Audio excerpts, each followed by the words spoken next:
আজকের আমরা আলোচনা করব কমিশন সম্পর্কে।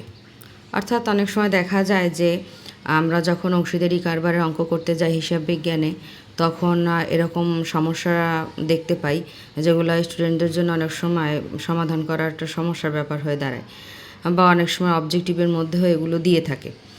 এখানে আমি আজকের যে সমস্যাটি নিয়ে আসছি সেটি হচ্ছে ব্যবস্থাপনা প্রতিনিধির কমিশন চার্জ করার পরবর্তী মুনাফার উপর 10% হারে কমিশন দিতে হবে।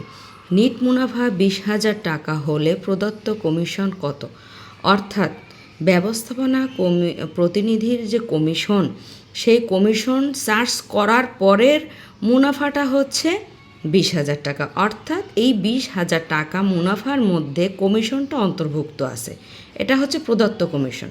তাহলে যদি অন্তর্ভুক্ত থাকে তাহলে আমরা যে এখানে 10% হারে কমিশন বলছে, তাহলে 100 ভাগ হচ্ছে আমাদের মুনাফা আর 10 ভাগ হচ্ছে কমিশন। তাহলে এটা কত ভাগ আছে? 110 ভাগ। এই 20,000 টাকা আছে 110 ভাগ। তাহলে এই মুনাফার মধ্যে যেহেতু কমিশন এবং মুনাফা দুটি একত্রিত আছে, তাহলে সেক্ষেত্রে আমাদেরকে আলাদা করতে হবে কমিশনটাকে এবং মুনাফাটাকে। তাহলে যেহেতু প্রদত্ত কমিশন কত চেয়েছে, তাহলে প্রদত্ত কমিশন সমান হচ্ছে নিট মুনাফা গুণ 10/110।